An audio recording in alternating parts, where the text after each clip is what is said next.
오늘 사무엘하 20장 14절부터 26절 말씀을 가지고 화평케 하는 지혜라는 제목으로 함께 은혜 나누고자 합니다. 교회를 헬라어로 말하면 에클레시아라고 합니다. 밖으로의 의미를 가진 에크라는 말과 클레오, 성도들의 밖으로 불러내다라는 클레오의 합성어로 되어진 말입니다. 즉 에클레시아는 하나님의 부르심을 입은 성도들의 모임입니다. 교회가 그렇다는 것입니다. 세상에는 교회뿐만 아니라 많은 사람들의 모임이 존재했었습니다. 그리고 지금도 존재하고 있습니다. 그런데 세월이 가면 어떤 모임이든 처음에는 왕성했을지라도 점차 없어지기 마련입니다. 그런데 에클레시아, 교회는 수천 년이 지났음에도 여전히 건재함을 볼 수가 있습니다. 아무런 시련이 없었기 때문에 교회가 건재한 것은 아닙니다. 수많은 핍박과 위험 가운데서도 교회는 건재했습니다. 반대로 어떠한 유혹 가운데서도 교회는 여전히 건재했습니다. 이것은 교회의 머리 대신 예수 그리스도께서 교회를 지키셨기 때문에, 그 공동체이기 때문에 그럴 수가 있었습니다. 그래서 수많은 고난의 시간 동안 하나님이 교회를 지키시고 보호하셨기 때문에 지금 건재하고 이처럼 예배 드릴 수가 있게 되었습니다. 하나님은 교회를 지키시는 방법으로 화평의 사람을 사용하셨습니다. 하나님과 아직 원수된 그때에도 우리에게 예수 그리스도를 보내셔서 하나님과 우리와 원수된 관계 가운데 화평을 이루셨습니다. 하나님께서 그렇게 예수 그리스도를 통해 화평을 이루시어 우리로 하나님의 자녀가 되게 하셨고, 또한 부르셔서 교회 공동체를 만드셨습니다. 그리고 그 교회를 하나님께서 사람을 통해 지키신다는 것입니다. 오늘 본문에 있는 이스라엘의 한 성읍도 하나님께서 한 사람을 통하여 그 성읍을 지키셨습니다. 그 성읍의 이름은 벳마가라도 불리고 아벨이라고도 불리우는 납달리 지파의 성읍이었습니다. 그 성읍에 아주 큰 문제가 있었습니다. 다윗의 군대에 의하여 진멸될 위기에 처해 있었습니다. 그렇게 된 이유가 있었습니다. 다윗은 그의 아들인 압살롬의 반역으로 인하여 어려운 시간을 보냈습니다. 그런데 하나님의 은혜로 그 압살롬의 난이 진압이 되었고, 이제는 다윗이 이스라엘을 다스리기 막 시작한 때였습니다. 다윗은 그 압살롬으로부터 왔었던 그 시대를 생각하기도 싫었을 것입니다. 왜냐하면 도망다니며 때로는 미친 척을 해야 했기 때문에 그렇습니다. 다윗은 어쨌건 하나님의 은혜로 그 모든 상황을 진압했고 이제 태평 시대를 맞는 듯 했습니다. 그런데 압살롬이 반란을 일으킬 때 그 압살롬을 지지했던 베냐민 지방의 이스라엘 사람들이 지금 다시 다윗이 이스라엘을 다스린다 하니 불만에 차 있었습니다.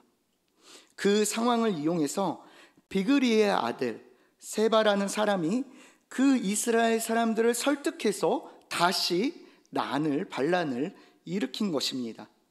사무엘하 20장 6절에 보면 다윗이 이에 아비새에게 이르되 이제 비그리의 아들 세바가 압살롬보다 우리를 더 헤아리니 너는 내 주의 부하들을 데리고 그의 뒤를 쫓아가라.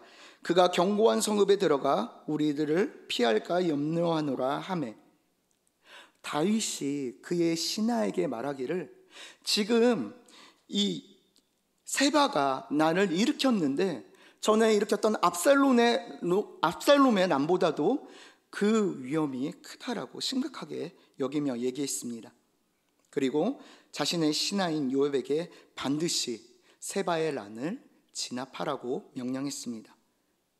그때 세바가 오늘 배경이 되는 아벨이라는 성읍으로 도망했다는 소식을 요압이 듣게 됐습니다. 그래서 요압은 그의 군사들을 동원해서 아벨 성읍으로 갔습니다. 사무엘하 20장 15절에 보면 이에 그들이 벳마아가 아벨로 가서 세바를 애우고 그 성읍을 향한 지역 언덕 위에 토성을 쌓고 요압과 함께한 모든 백성이 성벽을 쳐서 헐고자 하더니, 아벨을 치려고 했던 다윗의 군대는 강했습니다. 그 강한 군대가 아벨 성읍 그 언덕에다가 토성을 쌓고 언제나 진격을 할까 그 타이밍을 기다리고 있었습니다. 그러니 아벨 성읍 사람들은 이제 난리가 났습니다. 전쟁이 일어나기 바로 직전이기 때문에 그렇습니다. 여러분, 우리 민족은 수많은 전쟁을 경험했습니다. 가깝게는 6.25 전쟁을 경험했습니다. 우리는 실제로 경험하진 않았지만 많은 자료, 또 우리 선대의 증언을 통하여 그 전쟁이 얼마나 처참한지를 미루어 알고 있습니다. 전쟁은 모든 것을 잃게 합니다. 그래서 그 전쟁에 대한 두려움은 매우 크고 심각합니다. 그러니 오늘 아벨 성읍에는 이 문제, 이 큰 고통의 문제가 사람들을 괴롭힐 수밖에 없었습니다. 이때 말씀해 보면 지혜로운 한 여인이 등장합니다. 그저 이름 없이 한 여인이라고 말씀은 소개하고 있습니다. 그 여인을 통해 아벨 성읍은 그 전쟁을 모면하게 됩니다. 지혜로운 한 여인 때문에 그곳에 평화가 되찾아진 것입니다. 여인의 모습과 같이 우리 성도들도 마찬가지로 여인처럼 쓰임받길 주님의 이름으로 축복합니다. 우리 성도님들이 있는 공동체, 우리 베들레헴 교회뿐만 아니라 회사건 가정이건 누구와의 관계이건 있는 곳은 여러분들을 통하여 평화하기를 다시 한번 주님의 이름으로 축복합니다.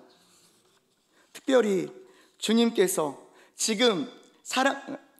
사랑하셔서 늘 함께 동행하시는 우리 베들레헴 믿음의 공체 가운데 바라기는 오늘 수요 예배를 드리시는 우리 성도님들을 통하여 평화가 있기를 부탁드립니다. 그러기 위해서 오늘 본문의 말씀을 통하여 3가지로 교훈받기를 원합니다. 먼저 우리가 평화의 사람으로 쓰임받기 위해서는 하나님의 뜻에 집중해야 합니다. 한번 따라해 보겠습니다. 하나님의 뜻에 집중합시다. 사무엘하 20장 19절에 보면 나는 이스라엘의 화평하고 충성대 중 하나이거늘 당신이 이스라엘 가운데 어머니 같은 성을 멸하고자 하시는도다. 어찌하여 당신이 여호와의 기업을 삼키고자 하시나이까 하니. 우리는 전쟁처럼 우리 인생의 극한 고난 앞에서 당황하기가 쉽습니다. 아벨에게 닥친 전쟁의 위협은 그 성읍 안에 있는 누구라도 당황할 수밖에 없는 상황입니다. 대부분의 사람들은 이 상황에 대해 자신의 경험으로 해결책을 찾으려고 합니다. 아니면 세상의 지식에 기대어 해결하려고 노력합니다. 성경에 보면 그런 장면이 또 등장합니다. 민수기 13장에 보면 400년 동안 애굽에서 노예로 고난당하던 이스라엘 백성들이 드디어 출애굽을 해서 하나님의 약속의 땅인 가나안 땅을 정탐하게 되는 이야기가 있습니다. 정탐은 이스라엘의 12지파 중에 각 지파에 한 사람씩 12명의 정탐꾼을 뽑아서 정탐하게 하였습니다. 그러니 그 정탐꾼들은 모두 다 엘리트였습니다. 출애굽 당시 이스라엘 백성의 수가 60만 3,550명임을 생각하면 60만의 인구 중에 12명을 착출해서 뽑은 것입니다. 그러니까 그 사람들은 엘리트일 수밖에 없습니다. 지혜와 지식과 체력적인 모든 면에서 월등한 사람들이 정탐꾼이 되었습니다. 그런데 그런 그들이 40일 동안 가나안 땅을 정탐하고 2종류의 보고를 하였습니다. 먼저 10명의 정탐꾼들이 그 땅에 대해 부정적인 보고를 했습니다. 그 보고가 민수기 13장 31절부터 33절에 있습니다. 제가 한번 읽어보겠습니다. 그와 함께 올라갔던 사람들은 이르되 우리는 능히 올라가서 그 백성을 치지 못하리라. 그들은 우리보다 강하니라 하고 이스라엘 자손 앞에서 그 정탐한 땅을 악평하여 이르되 우리가 두루다니며 정탐한 땅은 그 거주민을 삼키는 땅이요, 거기서 본 모든 백성은 신장이 장대한 자들이며 거기서 레피림 후손인 아낙 자손의 거인들을 보았나니 우리는 스스로 보기에도 메뚜기 같으니 그들이 보기에도 그와 같을 것이니라. 가나안은 두 사람이 함께 들어야 들을 수 있을 만큼 크고 무거운 포도송이를 맺는 비옥한 땅이었습니다. 하나님이 주리라 약속하신 바대로 젖과 꿀이 흐르는 땅이 틀림없었습니다. 그런데 10명의 정탐꾼은 그 땅을 보고서도 악평을 했습니다. 그 땅의 자손은 거인이고 용사이고 우리는 그들 앞에서 메뚜기 같다고 스스로를 자기 비하하기도 합니다. 그런데 같은 땅을 바라본 여호수아와 갈렙은 다른 평가를 했습니다. 그 내용이 민수기 14장 6절부터 9절의 말씀에 있습니다. 그 땅을 정탐한 자 중 눈의 아들 여호수아와 여분네의 아들 갈렙이 자기들의 옷을 찢고 이스라엘 자손의 온 회중에게 말하여 이르되 우리가 두루다니며 정탐한 땅은 심히 아름다운 땅이라. 여호와께서 우리를 기뻐하시면 우리를 그 땅으로 인도하여 들이시고 그 땅을 우리에게 주시리라. 이는 과연 젖과 꿀이 흐르는 땅이니라. 다만 여호와를 거역하지는 말라. 또 그 땅 백성을 두려워하지 말라. 그들은 우리의 먹이라. 그들의 보호자는 그들에게서 떠났고 여호와는 우리와 함께 하시느니라. 그들을 두려워하지 말라 하나. 할렐루야. 여호수아와 갈렙 두 명은 오히려 가나안 땅을 취할 수 있으며 그 땅을 지키는 군대는 우리의 밥이라고 선언하고 있습니다. 앞서도 말씀드렸다시피 12명의 정탐꾼들은 모두 다 엘리트였습니다. 가나안 땅을 악평한 10명의 정탐꾼의 그 가나안 땅에 대한 분석도 틀리지 않았습니다. 아낙 자손의 후에는 우리가 성경에서 다윗과 골리앗의 싸움으로 알고 있는 골리앗이 바로 그 아낙 자손의 후손입니다. 그때 당시 골리앗의 키가 3m 이상이라고 성경은 기록하고 있습니다. 그런데 등치만 클 뿐만 아니라 그를 용사라고 표현했습니다. 그들은 모두 다 거인이고 용사입니다. 그런데 이제 막 애굽에서 탈출한 이스라엘의 백성들은 400년 동안 노예 생활을 하여서 노예 근성이 있는 자들이었습니다. 광야 생활을 하느라 어떠한 전쟁의 훈련도 받지 못했습니다. 오직 오합지졸일 뿐이었습니다. 그러니 악평한 10명의 정탐꾼은 지금의 이스라엘의 위기에 대해 잘 분석했고 그대로 말한 것입니다. 그렇다면 여호수아와 갈렙 두 명의 정탐꾼들이 저들은 우리의 밥이라고 이야기하는 것은 어떻게 된 것일까요? 그들이 그 땅을 잘못 평가한 것일까요? 아니면 과한 자신감에 객기를 부리는 것일까요? 절대 아닙니다. 여호수아와 갈렙은 하나님의 뜻을 먼저 생각하고 그 뜻을 통하여 그 땅을 평가한 것입니다. 가나안의 상황이 어떻든 간에 하나님께서 주시마 약속하신 땅이라는 확신이 있었습니다. 그러니 그 위기는 자신들이 해결할 위기가 아니라 하나님이 이미 해결하기 위해 해결하신 위기이기에 오히려 그들은 그 아낙 자손을 보며 저들은 우리의 밥이라고 평가할 수가 있었습니다. 그러니 가기만 하면 된 것입니다. 오늘 아벨 성읍의 그 여인이 그랬습니다. 그 성읍이 여호와의 기업이라는 분명한 하나님의 뜻에 대한 확신이 있었습니다. 그래서 그 성을 진멸하려고 그 성 앞에 토성을 지은 그 요압 장군에게 그 하나님의 성인, 하나님의 기업을 당신의 손으로 멸하겠느니라고 반문하고 있습니다. 오히려 당당하게 요압 장군에게 묻습니다. 교회 안에서도 마음이 나뉘게 되는 많은 이슈들이 있습니다. 저는 목사님을 통해서 들었지만 어느 교회는 주일 점심에 국수를 먹느냐 밥을 먹느냐로 교회가 깨어지기도 한다고 합니다. 그런데 우리가 이 분쟁의 상황 가운데 화평하기 위해 가져야 될 지혜는 바로 그 상황 가운데 하나님의 뜻을 안다는 것입니다. 교회 안에 하나님의 분명한 뜻이 있습니다. 에베소서 1장 23절에 보면 교회는 그의 몸이니 만물 안에서 만물을 충만하게 하시는 이의 충만함이니라. 아멘. 교회를 머리 대신 예수님의 지체, 몸이라고 말씀하십니다. 이는 오직 머리 대신 예수 그리스도 안에서 하나 되고 화평하고 성장하게 하는 것이 바로 하나님의 뜻임을 나타내는 말씀입니다. 즉 하나님은 어떠한 상황에서도 교회의 분열을 원하시는 것이 아니라 늘 화평하여 하나 되길 원하십니다. 교회 공동체 안에 어떤 문제가 있더라도 하나님의 뜻은 하나됨을 유효하신다라는 것을 우리는 기억해야 합니다. 어떤 선택을 하든 그것이 만약에 교회를 나뉘게 하는 것이라면 그 선택은 하나님의 뜻 안에 잘못된 것입니다. 이것을 아는 것이 바로 화평케 하는 지혜입니다. 우리 사랑하는 베들레헴 성도들이 이 하나님의 뜻을 알고 기억하고 분별할 수 있는 능력이 있길 주님의 이름으로 축복합니다. 교회를 섬기기 위해 우리는 여러 분야에서 함께 사역합니다.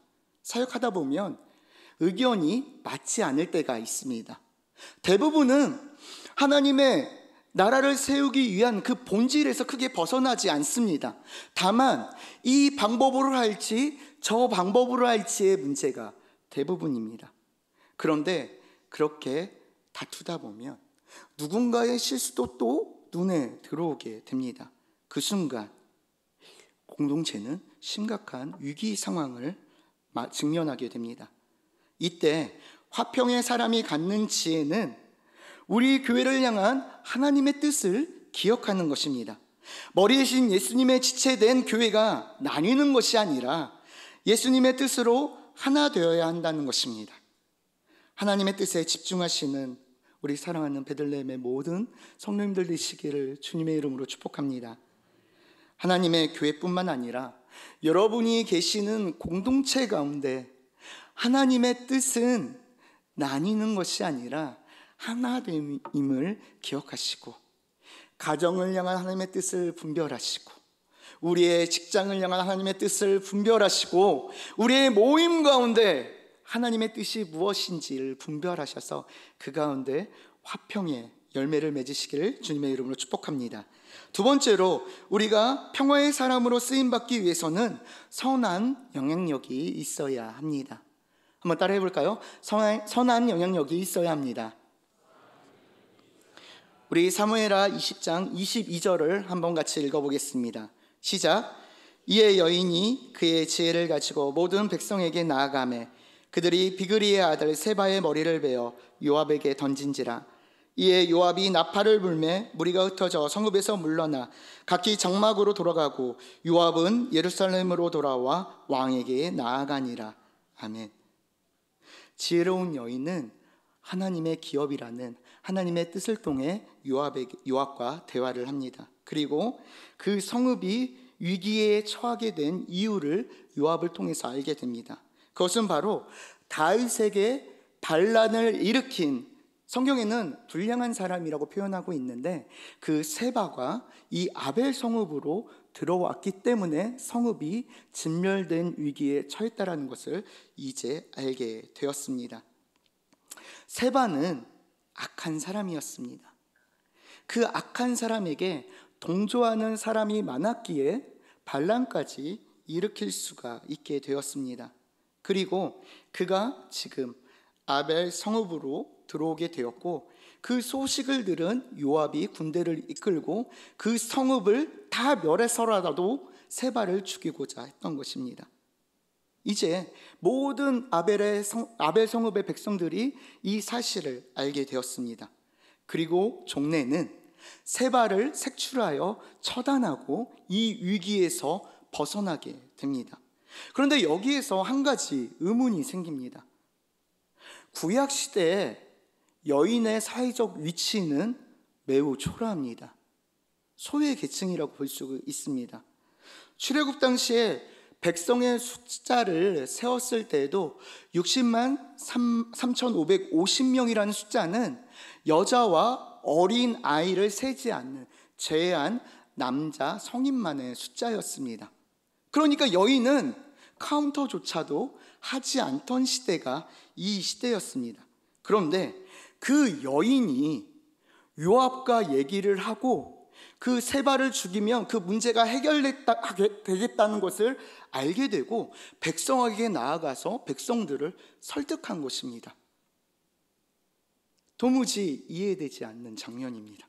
소외계층인 그 여인이 여러 명의 백성들을 모아놓고 이제 세바만 죽이면 됩니다, 세바를 죽입시다 이야기했을 때 백성들이 그녀의 의견에 동조했고 세바를 죽였고 그 성읍이 구원받게 됐다는 것입니다. 어떤 여인이었기에 그 여인의 말이 영향력이 있었을까요? 우리는 리더십이라는 말을 많이 듣게 됩니다.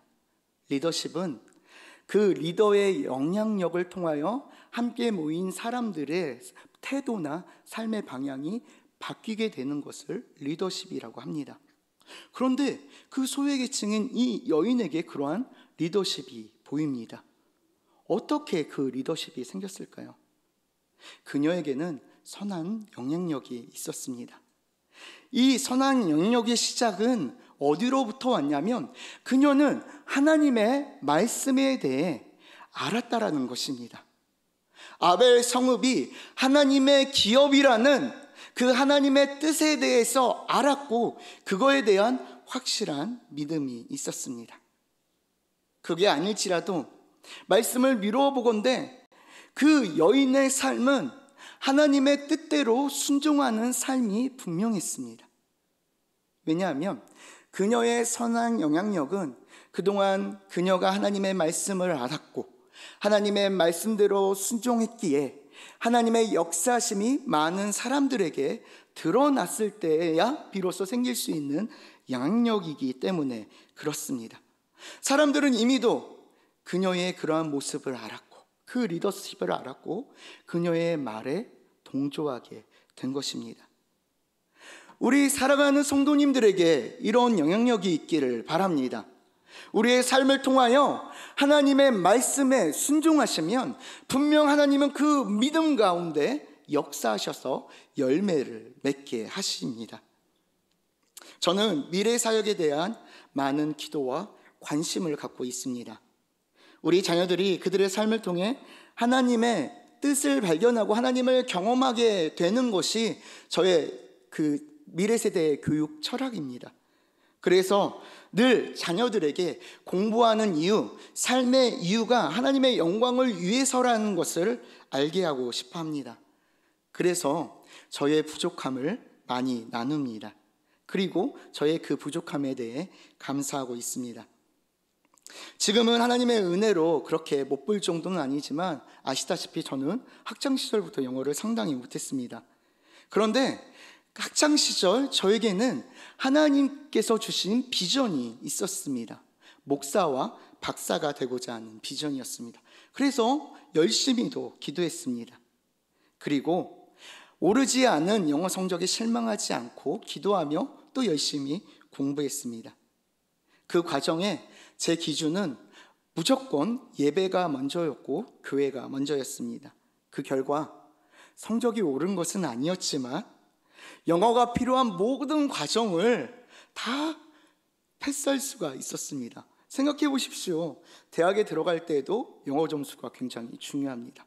대학원에 들어갈 때에도 영어는 빼놓을 수 없는 과목이고 대학원에서 논문을 쓸 때에도 영어는 자격시험 저는 두 과목을 자격시험 봤는데 그 두 과목 중에 한 과목이 영어입니다. 박사과정은 더욱더 중요합니다. 심지어 논문의 초록도 영어로 써야 했습니다. 영어를 못하는 제가 오직 하나님의 은혜로 그 모든 과정을 통과할 수 있었습니다. 이것이 저의 간증이 되었고 우리 청이부 학생들은 이 간증을 수없이도 많이 들었습니다. 그러니 우리 학생들이 저의 삶을 통하여 그런 하나님을 조금이라도 맛볼 수가 있었습니다. 감사하게도 우리 하나님의 은혜로 우리 학생들에게도 이러한 은혜가 있었습니다. 학생들끼리 매주 토요일 6시 30분이면 청이부실에 모여서 찬양 연습을 시작했습니다.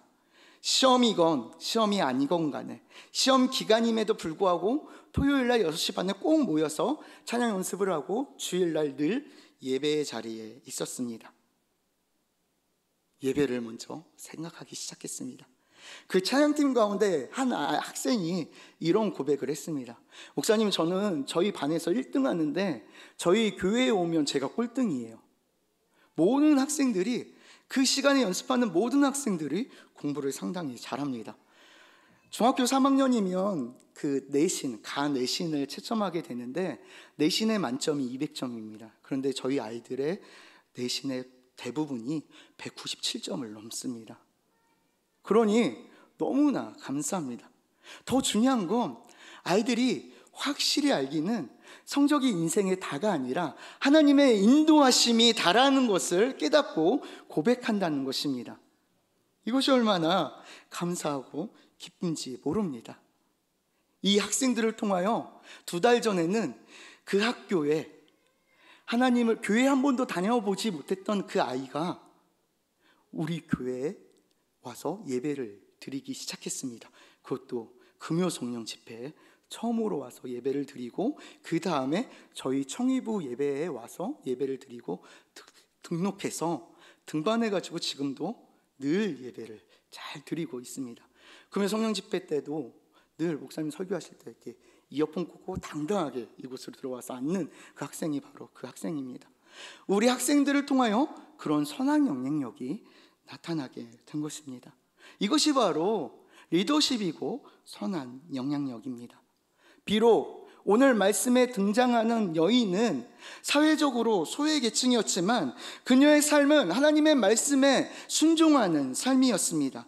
그러기에 요압도 그 말씀으로 설득할 수 있었고 그 성읍에 있는 백성들도 하나님의 말씀으로 설득할 수 있었습니다. 그 결과 그 성읍에 평화가 찾아올 수 있었습니다. 사랑하는 성도 여러분, 우리는 많은 공동체 가운데 있습니다. 교회 공동체 안에 있고 가정 공동체 안에 있고 회사와 여러 관계 가운데 있습니다. 바라기는 이 여인과 같은 선한 영향력이 여러분께 있기를 주님의 이름으로 축복합니다. 여인과 같이 여러분의 삶을 통하여 말씀으로 순종하십시오. 그러면 분명 하나님은 그 말씀에 책임지시며 열매 맺게 하십니다. 중요한 건 그것을 혹 주님을 알지 못하는 자들일지라도 보고 있다라는 것입니다. 그것이 영향력이 되어 그 공동체를 화평하게 만들 수가 있습니다. 마지막으로 우리가 평화의 사람으로 쓰임받기 위해서는 우리에게 평화의 상급이 있음을 기억해야 합니다. 한번 따라해 볼까요? 평화의 상급이 있음을 기억합시다. 사무엘하 20장 23절부터 26절에 보면 요압은 이스라엘 온 군대의 지휘관이 되고 여호야다의 아들 분야야는 그렛 사람과 블레셋 사람의 지휘관이 되고 아도람은 간역관이 되고 아일롯의 아들 여호사밧은 사관이 되고 스와는 서기관이 되고 사독과 아비아달은 제사장이 되고 야일 사람 이라는 다윗의 대신이 되느니라. 아멘. 이번에는 아벨 성읍을 치료했던 요압의 입장에서 한번 생각해 보려고 합니다. 아벨 성읍을 공격하려던 요압의 군대는 한 여인의 입을 통해 들려지는 하나님의 뜻에 집중하게 되었습니다. 그리고 그 문제, 즉 세바가 죽게 되는 것을 보게 되고 이제 그의 뜻을 돌이켜서, 군대를 돌이켜서 다시 돌아가게 됩니다. 그 과정에서 오늘 아벨 성읍의 평화가 돌아오게 됩니다. 우리는 간혹 이런 착각을 합니다. 이 공동체에 대한 하나님의 뜻은 나에게만 들려주신다는 착각을 합니다. 그래서 내 뜻이 옳은 뜻이고 내 뜻대로 해야 공동체 안에 평화가 임할 것이라고 생각합니다. 그렇기 때문에 분쟁이 생깁니다. 요압에게 처음 하나님의 뜻은 다윗을 통해 세바를 죽이라는 뜻이었고 그 세바를 죽이기 위해 아벨 성읍도 진멸하라는 것이 요압에게 받아들여진 하나님의 뜻이었을 것입니다. 그런데 한 여인이 나타나서 하나님의 기업을 멸하겠나이까 라고 얘기한들 나에게 들려진 하나님의 뜻은 그래 멸하는 거야 라고 이야기했다면 오늘 이 아벨 성읍에는 평화가 있을 수가 없었을 것입니다. 하지만 요압은 하나님의 뜻에 집중했습니다. 내 뜻이 아닌 하나님의 뜻에 집중했습니다. 이것이 바로 화평케 하는 자의 모습입니다. 우리가 의견 충돌 가운데 있을 때에 나의 생각이 옳은 하나님의 뜻이라고 우겨서는 안 됩니다. 왜냐하면 하나님은 공동체의 일을 나에게 말씀하시는 것이 아니라 우리에게 말씀하시기 때문에 그렇습니다. 그것을 염두할 때 우리는 그 공동체의 화평을 이룰 수 있게 됩니다. 마태복음 5장 9절에 보면 화평케 하는 자는 복이 있나니 그들이 하나님의 아들이라 일컬음을 받을 것이요. 할렐루야. 예수님의 모습을 한번 생각해 보십시오. 예수님이 성육신 하셔서 이 땅 가운데 오시고 또한 죽으시고 십자가에서 죽으시고 다시 살아나셔서 우리의 그 죄의 문제를 해결해 주신다는 것은 어찌 보면 율법에 위배된 일입니다. 하나님 아무런 죄도 없으신 의인이 죄의 짐을 지고 죽는 것 자체가 말이 되지 않습니다. 또 의인이 죄인과 함께 한다는 것도 말이 되지 않는 일입니다. 그런데 예수님은 화평을 위해 죄 없음에도 불구하고 그 고통을 당하셨습니다. 당연히 율법에 따라 죽어야 할 우리지만 그 예수 그리스도의 은혜로 새 생명의 기쁨을 누리게 되었습니다. 이것이 바로 화평케 하는 자 예수님의 모습이었습니다. 그래서 이 화평을 이루신 예수님에 대해 빌립보서 2장 10절에 보면 하늘에 있는 자들과 땅에 있는 자들과 땅 아래에 있는 자들로 모든 무릎을 예수의 이름에 꿇게 하시고 그렇게 가장 낮은 모습으로 오시고 가장 비참하게 우리를 위해 죽으신 예수 그리스도의 이름을 높이셨다라고 하나님 성경을 통해 우리는 알게 되었습니다. 오늘 요압은 화평을 이루기 위해 쓰임받는 자였습니다.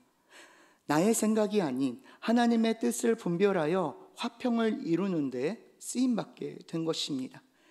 그의 열매는 무엇이었습니까? 요압이 승진할 수 있었습니다. 이제 다윗의 군대 장관으로 쓰임받게 되었습니다. 그를 따르던 많은 장수들이 부관들이 그렇게 하나님 앞에 쓰임받는 상급을 받게 되었던 것입니다. 사랑하는 성도 여러분, 화평을 이루는 자들에겐 반드시 하나님이 말씀하신 상급이 있음을 기억하시기 바랍니다. 때로는 나와의 감정적인 괴리 때문에 그 사람에 동조할 수 없을지라도 이 상급을 바라보시며 화평할 수 있기를 주님의 이름으로 축복합니다. 내 뜻이 아닌 하나님의 뜻에 집중하며 그 뜻대로 순종하여 선한 영향력을 갖는 사람은 결국 화평의 열매를 맺게 됩니다. 우리 베들레헴 교회에 하나님께서 원하시는 것이 바로 이 화평의 사람입니다. 지난 49년의 세월에 하나님은 이 화평의 사람을 통하여 베들레헴 교회를 붙들어 오셨습니다. 그리고 오늘 여러분이 그 사람이 되라고 말씀하고 계십니다. 뿐만 아니라 우리가 속한 모든 공동체에 우리를 이 화평을 이루는 사람으로 파송하고 계십니다. 우리가 속한 가정에서, 학교에서, 직장에서 우리의 역할이 바로 이 화평을 이루는 사람입니다. 먼저 하나님의 뜻을 분별하여 하나님의 뜻대로 순종하시기를 주님의 이름으로 축복합니다. 나의 경험이 아닌 또 나의 지식이 아닌 하나님의 뜻에 집중하셔야 합니다. 그리고 말씀에 순종함으로 말미암아 하나님의 역사를 경험하시고 이것이 나의 선한 영향력이 되어 많은 사람들에게 세워지는 리더십이 있기를 바랍니다. 또한 그 모든 일을 감당할 때 때로는 나에게 어려운 상황이 있을지라도 하나님이 약속하신 화평케 하는 자의 상급을 기억하시고 묵묵히 이 역할을 수행하셔서 하나님의 기쁨이 되는 우리 사랑하는 베들레헴의 모든 성도님들 되시기를 주님의 이름으로 축복합니다. 우리 다 같이 다시 한번 찬양하시고 함께 말씀 붙들고 기도하는 시간 갖겠습니다.